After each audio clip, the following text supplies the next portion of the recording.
I'm Ghaya Al Ahbabi. I'm the youngest UNICEF Youth Advocate for COP28, as well as the youngest Sustainability Ambassador from Y4S at Masdar, and leader and founder of Green Buds Community Team.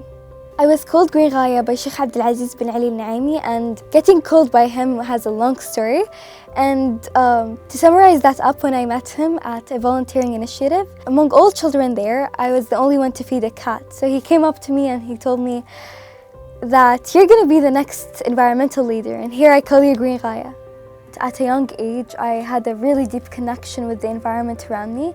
By that nickname, Green Ghaya actually gave me the motive to start making an action towards our environment.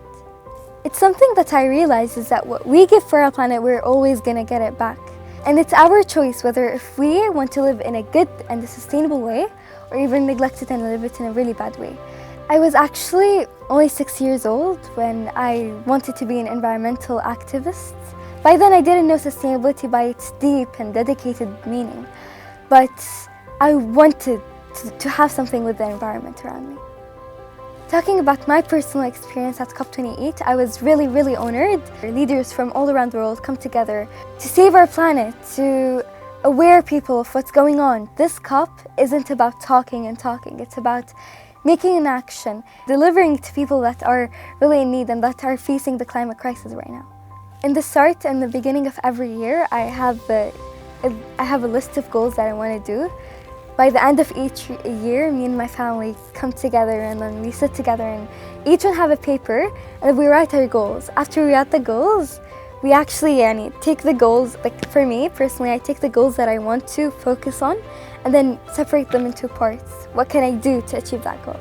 The first goal is to make my Green Buds community team more diverse, especially that we've been getting requests from many countries and from many Emirates, from the UAE, that they want to join our team. So that's what we're working on right now, and that's the first goal.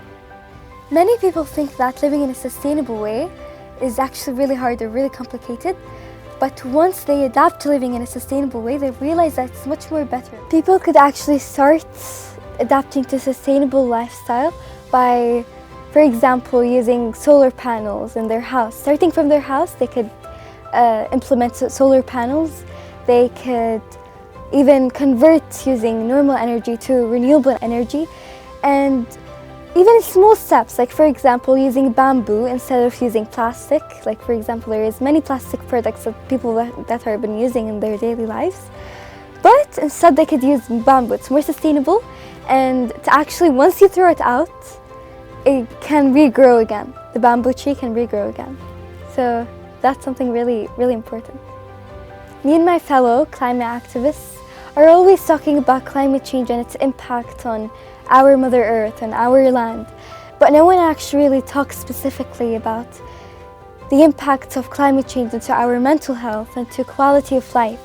And it's something really important that people are getting into depression or getting eco-anxiety, all because of the impacts of climate change. The climate change has a really deep effect on our mental health.